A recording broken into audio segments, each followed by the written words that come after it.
I'm going to begin with a very powerful quote. The father has to show the son that life is worth living. This is Dr. Mark Schillinger, founder of Challenging Teenage Sons, an organization devoted to helping parents and their teens have more caring and cooperative relationships. I'm also the founder of the nonprofit, the Young Men's Ultimate Weekend, a rite of passage adventure camp for young men ages 13 to 20 that helps them develop the skills to handle the challenges of the young adult world. Our work was featured on the CNN show, This is Life with Lisa Ling. The father has to show the son that life is worth living. These words were spoken at one of my workshops called Self-Mastery and Skillful Mentorship. And this event is attended by the Young Men's Ultimate Weekend volunteers and fathers from the community. The purpose of the workshop is to help youth mentors and fathers learn to become more skillful at guiding young men by becoming more skillful at two things in their own lives. Number one, learning how to motivate young men in a way that they can understand in this era of digital dominance and media mania. Number two, learn how to become a healthier and happier person in their own lives so that they can model for the young people in their lives that life is worth living. So I'm going to repeat what this dad said at the workshop. It's really profound. Here it is again. The father has to show the son that life is worth living. Now, for those moms who are listening to this podcast, please know that this statement is not just about fathers and sons. It's really about any of the parents or any mentors or any mature role models. In my mentoring work in families and with teenagers, I continually hear from the parents that their children rarely seem satisfied despite all that they provide for them. So as the founder of this nonprofit, Young Men's Ultimate Weekend, I've been in front of thousands of young men, probably just like your son. So I know what these good young dudes are lacking. You know, they tend to be lazy. They tend to be disrespectful. They tend to just want to isolate themselves in order to focus on fun. And they tend to get addicted to their digital devices and especially social media. They don't understand that there's a big difference between fun and happiness. They consider them to be one and the same.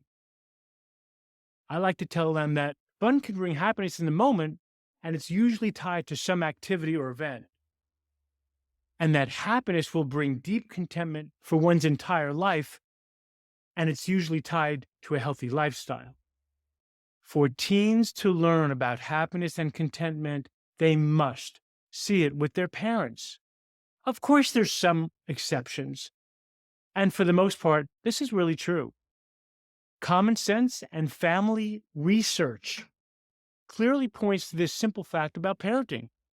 Monkey see, monkey do.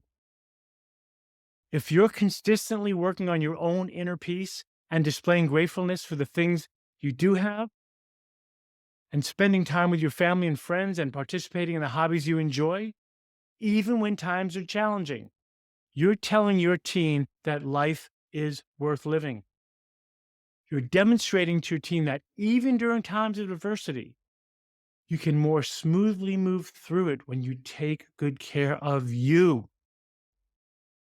The doctor specializing in stress management, I'm always teaching my patients that people, even under severe stress, can, as a family mentor to parents and young adults, I'm always teaching them that humans can better adapt to stress because they don't drop out their health and their happiness. A study published in the Journal of Happiness Studies shows that young men who believe that happiness declines with age are more likely to engage in risky behaviors.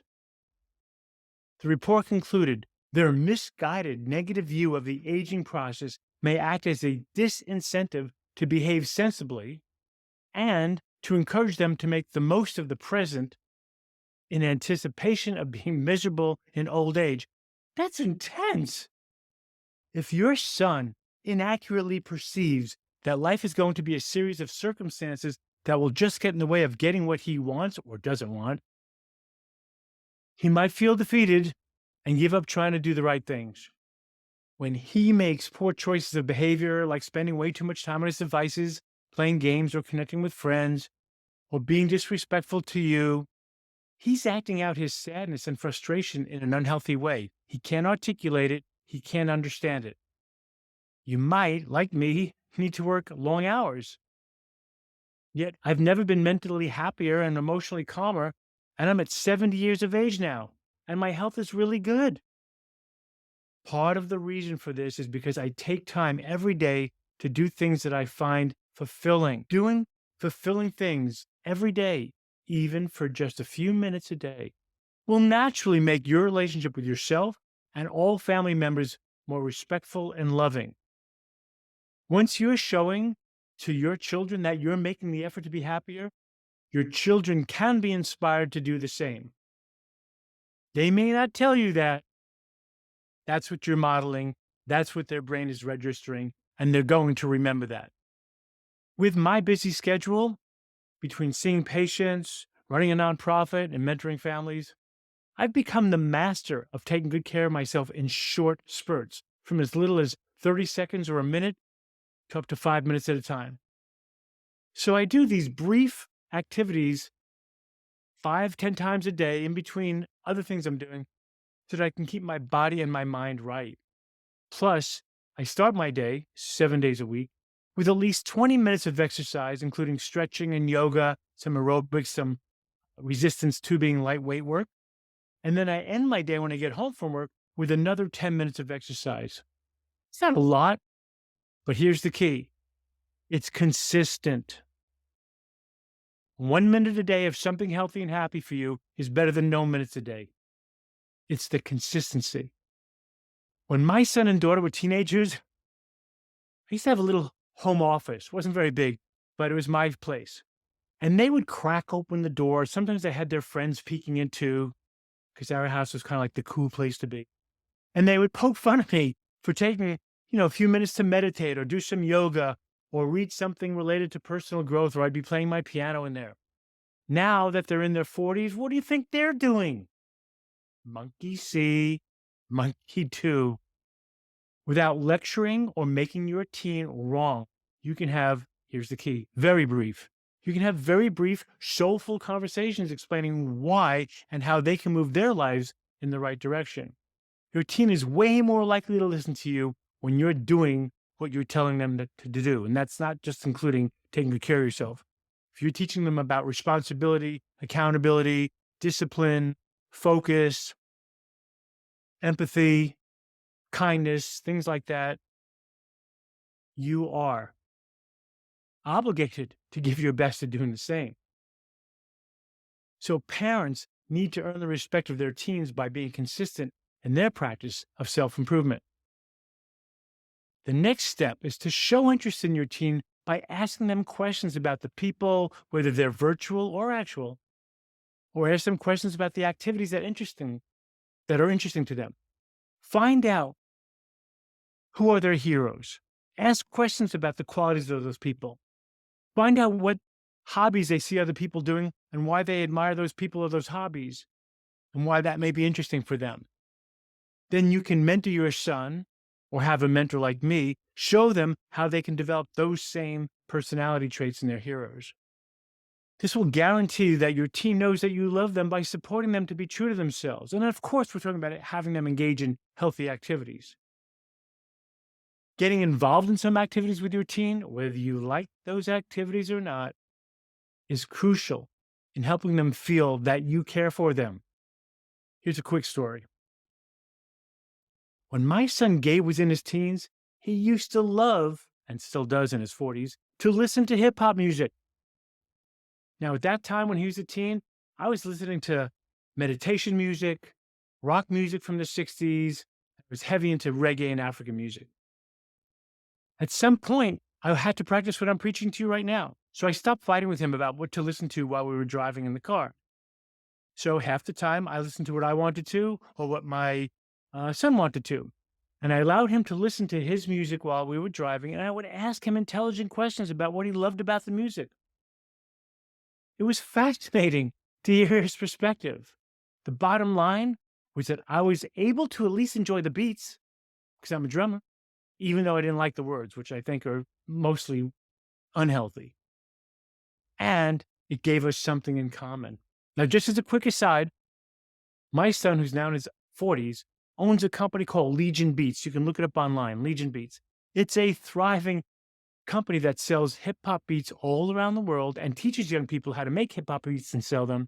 And my son, Gabe, sells his beats to some of the biggest hip hop stars in the world. Go figure. Oh, by the way, guess who's asking him for an allowance now? For real. So, being with your teen, quote unquote, on their turf, allows you to broadcast important messages about the benefits of adulthood. The first point to let them know is that they can continue doing fun things their whole life, and that adulthood doesn't mean that you stop doing what you like. The main thing I've learned from working with teens is that I can't sugarcoat the need for them to develop discipline, responsibility, and accountability. I let them know that almost every day, most people, including myself, need to do things they don't prefer to do. I tell them I'd rather do things like playing sports, playing my keyboards, hanging out with my family and friends, than doing paperwork or dealing with problems in my office. I let them know that they're going to need to do things they may not like getting and keeping a job, so that they can pay for their own place and earn the right to do their recreational activities in their own downtime. And of course, there's a whole method that I do to get them there, because that's what I do. I launch young people into the adult world. And as a family mentor, of course, I'm going to teach them those executive functioning skills that they need to have so that they can become more responsible for their own well-being. It's way easier for teens to be optimistic about the future, which in turn means that they are going to be happier in the present if you are sincerely grateful living your healthy and happy lifestyle. As your teen becomes older, he or she will not only be thankful that you modeled this to them, they'll probably exceed your expectations by being self-motivated to overcome their own obstacles and not use it as an excuse to care or make the effort to be more mature and independent.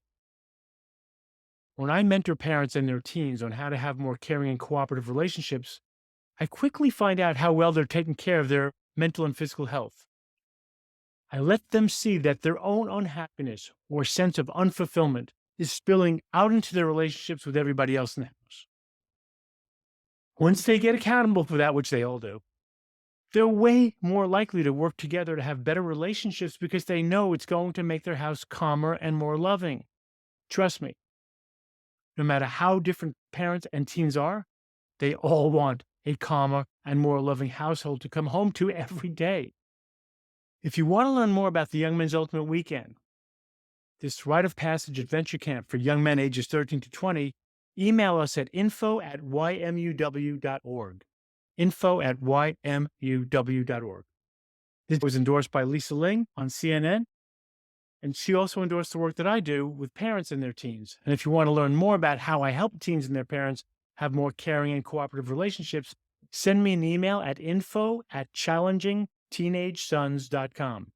info@challengingteenagesons.com. And I personally will get back to you as quickly as I can.